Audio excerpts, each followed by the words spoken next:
Assalamualaikum warahmatullahi wabarakatuh. Alhamdulillahi rabbil alamin. Allahumma salli ala Muhammad wa ala ali Muhammad.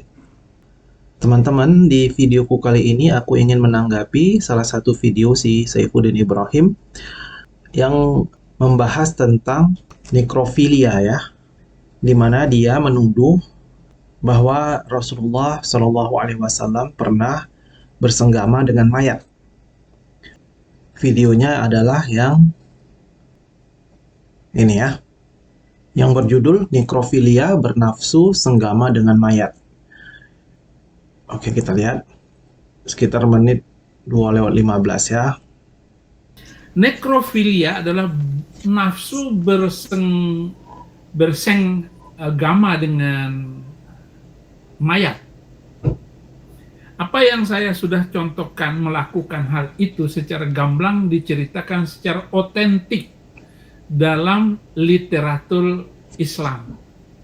Tertulis dalam Kanzul Ummal yang ditulis oleh Ali ibnu Husam ad-Din. Temuannya dan terutama eksklusivitas dari ayat hadis ini didasarkan atas tradisi dan sahih.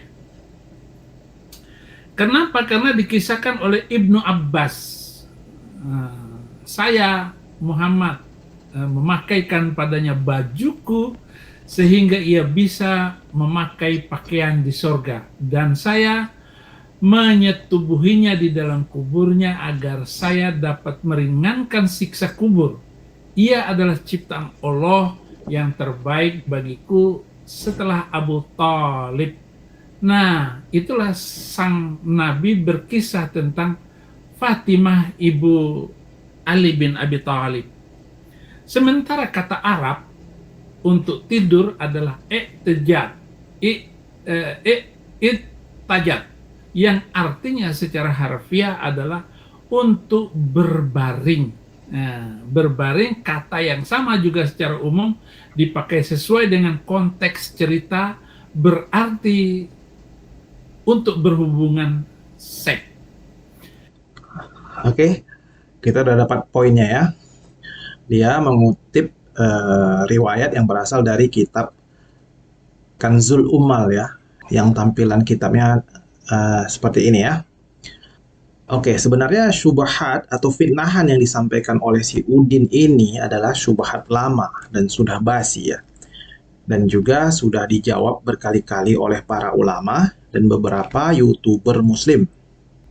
Walaupun demikian, tidak masalah juga kalau ada umat Islam zaman now ikut menanggapinya dan berusaha menjawabnya, supaya umat Islam yang masih awam tidak terguncang imannya ya, dengan subhat ataupun fitnahan yang dilontarkan oleh si Udin ini.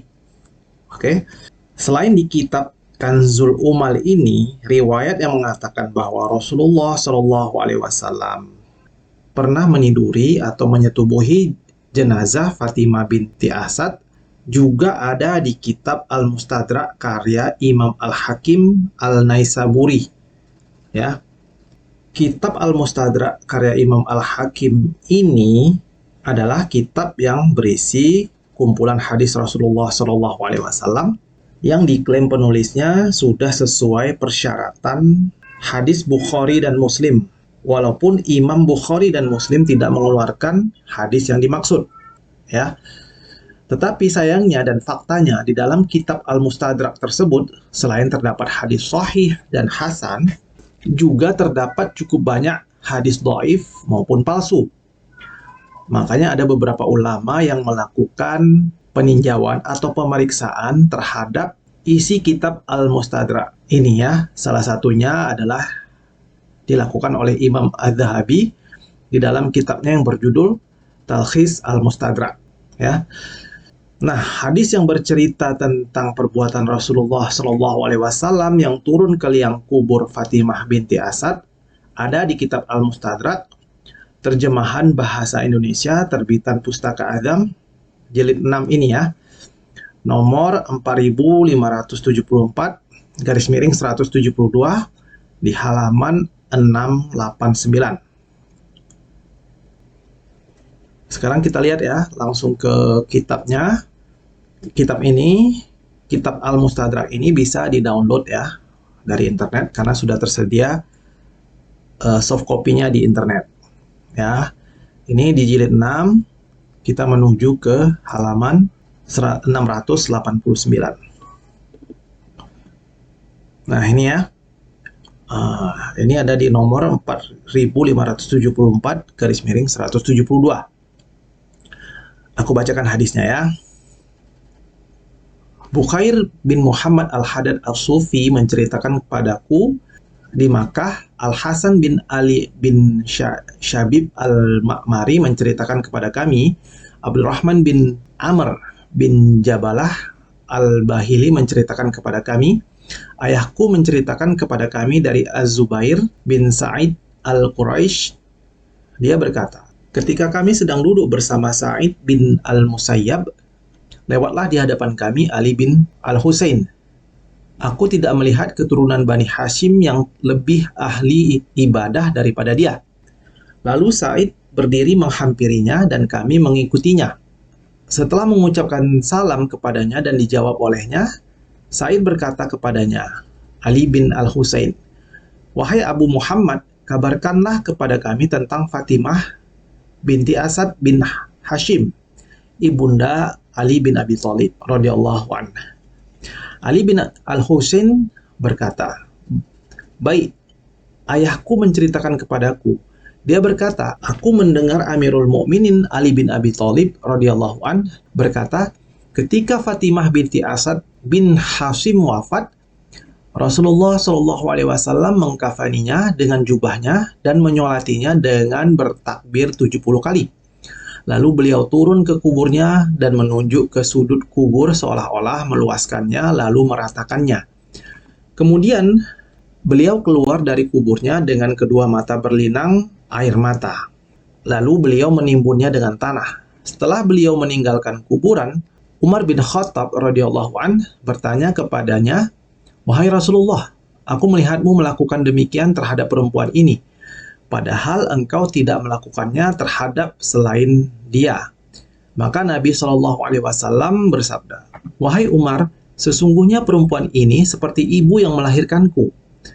Abu Thalib biasa membuat makanan lalu mengadakan perjamuan. Dia mengumpulkan kami untuk makan bersamanya, sedangkan perempuan ini biasa menyisakan makanan lalu aku kembali makan. Sesungguhnya Jibril alaihi salam mengabarkan kepadaku dari Tuhanku Azza wa Jal bahwa dia termasuk penghuni surga. Jibril alaihi salam juga mengabarkan kepadaku bahwa Allah subhanahu wa ta'ala menyuruh 70.000 malaikat untuk menyolatinya. Nah, ini adalah hadis yang dikutip oleh Imam Al-Hakim di dalam kitabnya Al-Mustadrak. Ya. Dan di sini ada catatan kaki nomor 567. Nah, sekarang kita lihat catatan kakinya ya. Nah, Az-Zahabi atau Imam Az-Zahabi membuang hadis ini dalam Al-Talqis karena statusnya yang dhaif ya, atau lemah. Jadi hadis mengenai riwayat Rasulullah Shallallahu Alaihi Wasallam turun ke dalam liang kubur Fatimah binti Asad adalah riwayat yang dhaif atau lemah. Jelas ya? Dan umat Islam tidak berpegang kepada hadis dhaif, apalagi hal ini menyangkut suatu peristiwa ya atau sejarah. Walaupun hadis ini diriwayatkan oleh Ali bin Abi Thalib radhiyallahu an sendiri, yang mana ia adalah anak dari Fatimah binti Asad ya. Di dalam hadis riwayat Ali bin Abi Thalib radhiyallahu anhu ini bahkan tidak ada sama sekali cerita bahwa Rasulullah Shallallahu Alaihi Wasallam menyetubuhi atau menggauli jenazah Fatimah binti Asad. Ya, Rasulullah Shallallahu Alaihi Wasallam hanya dikatakan turun ke dalam lubang kubur dan kemudian menunjuk ke sudut-sudut lubang kubur seolah-olah ingin meluaskannya. Walaupun demikian, tetap aja status hadis ini dhaif dan tentu tidak bisa dijadikan hujjah atau pegangan oleh umat Islam. Ya. Dan tentunya hadis senada dari riwayat Ibnu Abbas yang tertulis di kitab Kanzul Ummal seperti yang dikutip si Udin di videonya tersebut, statusnya juga tertolak ya, karena berasal dari riwayat dhaif. Perlu diingat dan dipahami bahwa tidak otomatis ya suatu hadis yang diriwayatkan oleh Ibnu Abbas statusnya sahih atau hasan. Hadis riwayat Ibnu Abbas juga ada yang berstatus dhaif.